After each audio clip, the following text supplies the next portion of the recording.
Hi, my name is Afi Jasmine and I want to explain about vaccine diplomacy political analysis point of view.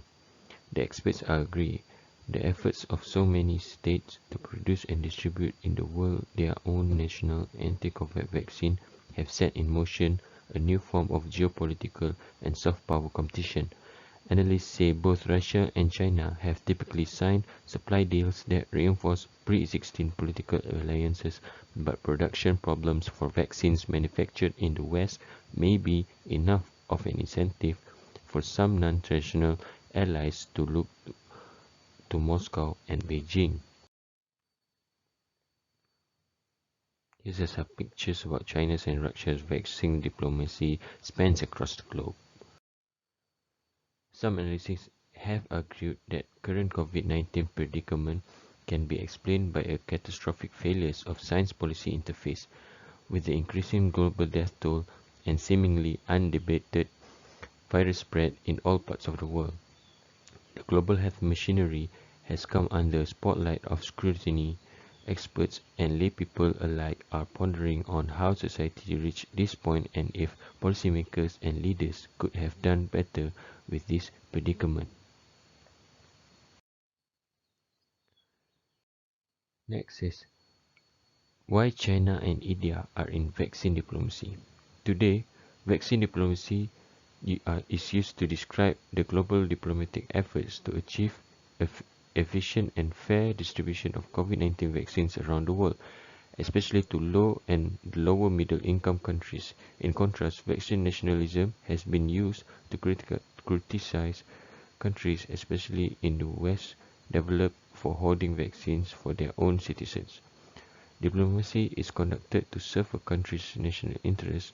Diplomacy takes various forms. China alone is often associated with ping-pong diplomacy, panda diplomacy, track-to diplomacy, wolf warrior diplomacy, etc.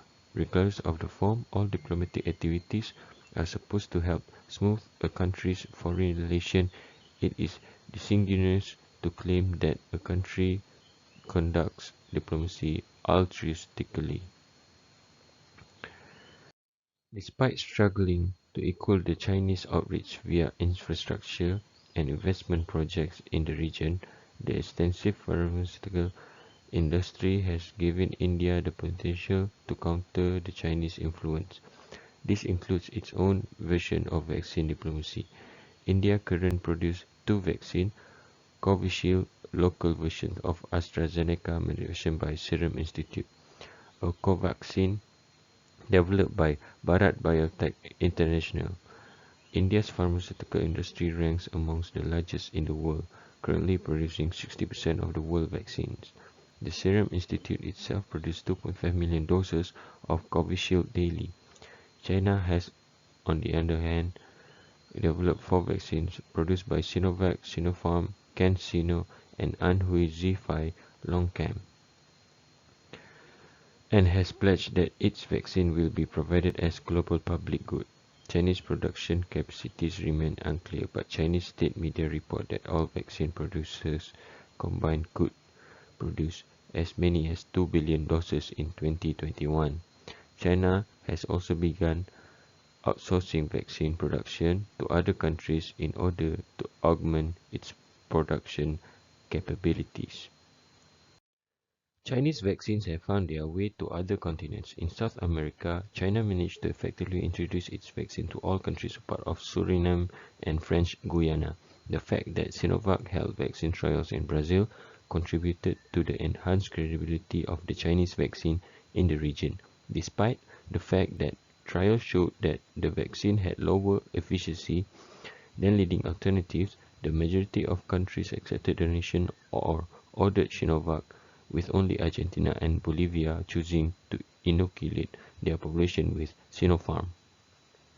The Chinese position within the region may be even more consolidated in the future as Brazil intends to augment the domestic production of Sinovac.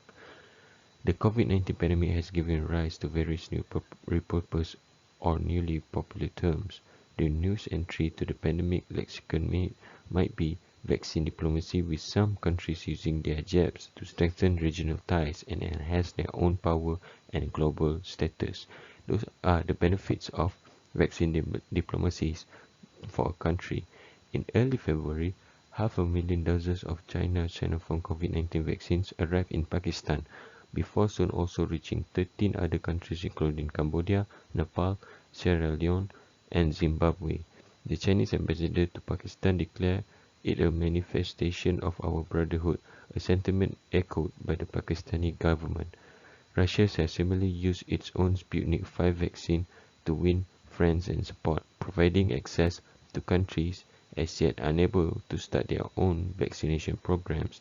India has been donating supplies of the AstraZeneca Oxford jabs produced in the country to regional neighbors including Bangladesh, Myanmar, and Nepal, bolstering not only its reputation as a supplier of cheap and accessible vaccine to the global south, but also challenging China's effort at a regional dominance at a time of heightened tensions between the two countries. Meanwhile, Israel has reportedly agreed to pay Russia to send the Russian-made Sputnik V vaccine to the Syrian government as part of a prisoner exchange deal.